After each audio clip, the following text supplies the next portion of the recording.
HMDA మాజీ director Shiva Balakrishna అవినీతి పుట్టను తవ్వే కొద్దీ సంచలన విషయాలు బయటపడుతున్నాయి. కన్ఫెషన్ రిపోర్టులో దిమ్మ తిరిగే విషయాలు వెల్లడయ్యాయి. విచారణలో ఐఏఎస్ అరవింద్ కుమార్ పేరును ప్రస్తావించారు. బాలకృష్ణ ద్వారా తమకు కావలసిన భవనాలకు అరవింద్ కుమార్ అనుమతులు జారీ చేయించుకున్నట్లు వెల్లడించారు. నార్సింగిలోని ఓ కంపెనీకి చెందిన వివాదాస్పద భూమికి సంబంధించిన అంశాలకు క్లియరెన్స్ ఇచ్చారు శివబాలకృష్ణ. అరవింద్ కుమార్ ఆదేశాలతోనే వివాదాస్పద భూమికి బాలకృష్ణ క్లియరెన్స్ ఇచ్చినట్లుగా వెల్లడైంది. నార్సింగిలోని ఎస్ఎస్వి ప్రాజెక్టు అనుమతికి ఐఏఎస్ అరవింద్ కుమార్ 10 కోట్లు డిమాండ్ చేశారని, అట్టి సొమ్ము మొత్తాన్ని షేక్ సైదా చెల్లించినట్లు గుర్తించారు.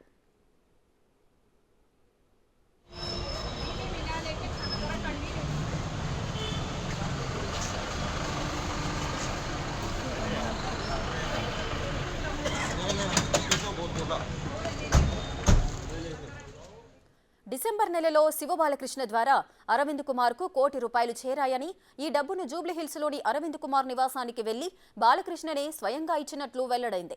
మమేశ్వరంలోని మరో భవనం అనుమతి కోసం కూడా ₹1 కోటి డిమాండ్ చేశారు అరవింద్ కుమార్.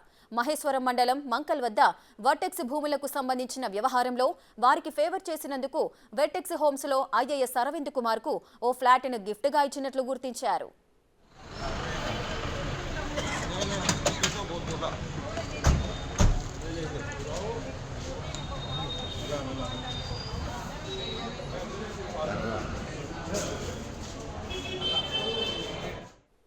రైట్గా శివరామకృష్ణ అక్రమాలైతే ఒక్కొక్కటిగా వెలుగులోకి వస్తున్నాయి.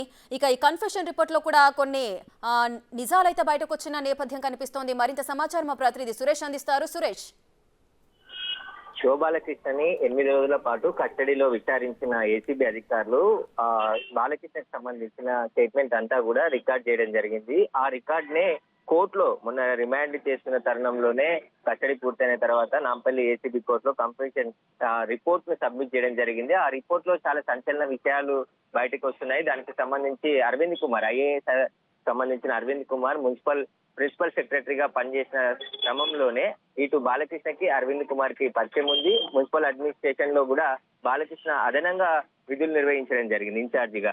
ఆ సమయంలోనే మున్సిపల్ శాఖకు సంబంధించి ఇటు హెచ్ఎండిఏ శాఖకు సంబంధించి ఆ బిల్డింగ్ల పర్మిషన్లకు సంబంధించి సమన్వయం ఉంటుంది కాబట్టి ఆ కోణంలోనే పూర్తిగా అరవింద్ కుమార్ చెప్పిన వారికి చాలా మందికి ఫేవర్ చేసినట్టు బాలకృష్ణ ఏసీబీ అధికారులకు విషయాలు చెప్పినట్టు తెలుస్తుంది. దీనికి సంబంధించే దాదాపు ₹10 కోట్ల ఆయనకి నగదును వివిధ తేదీల్లో ఆయనకి ఇచ్చినట్టు ఏసీబీ అధికారులకు చెప్పడం జరిగింది. అయితే ఈయన వెళ్లిన సమయానికి అరవింద్ కుమార్ సంబంధించిన సెల్ ఫోన్ సిగ్నల్ టవర్ ను ఆధారంగా చేసుకొని పూర్తి విచారణ చేస్తున్నారు. దీనికి సంబంధించి పూర్తి దర్యాప్తు కూడా కొనసాగుతుందని చెప్పేసి ఏసీబీ అధికారులు చెప్తున్నారు. అయితే నార్సింగ్ సంబంధించి ఒక కంపెనీకి సంబంధించిన భూమి వివాదంకి సంబంధించి లైన్ క్లియర్ చేయడం, ఆ ఫైల్ ని కూడా క్లియర్ చేసి వారికి ఫేవర్ చేయడంతోనే అక్కడ ₹1 కోటి ఇచ్చారని చెప్పేసి చెప్తున్నారు. ఇంకా అరవింద్ కుమార్ కి సంబంధించి 12 ఎకరాల భూమిని కూడా బాలకృష్ణనే క్లియర్ చేసినట్టు ఏసీబీకి చెప్పినప్పుడు దీంట్లో కంప్రెషన్ రిపోర్ట్ లో పేర్కొనడం జరిగింది. ఇక నార్సింగ్ లోని ఎస్ఎస్వి ప్రాజెక్ట్ అనుమతి కోసం ₹10 కోట్ల అరవింద్ కుమారే డైరెక్ట్ గా డిమాండ్ చేశారు షేక్ సైదా అని చెప్పేసి దానికి కంపెనీకి సంబంధించిన ఓనర్ ని డిమాండ్ చేయడంతో అతను ముందుగా ₹1 కోటి బాలకృష్ణ ద్వారానే చెల్లించినట్టు బాలకృష్ణ ఏసీబీ అధికారులకు చెప్పడం జరిగింది. మరి చాలా విషయాలు అరవింద్ కుమార్ కి బాలకృష్ణకి సంబంధించి లావాదేవీలు జరిగాయి.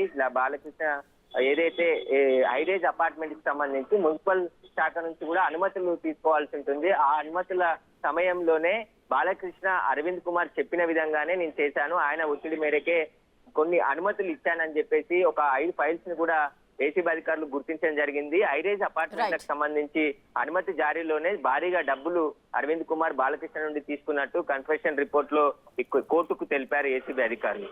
Right, thank you Suresh.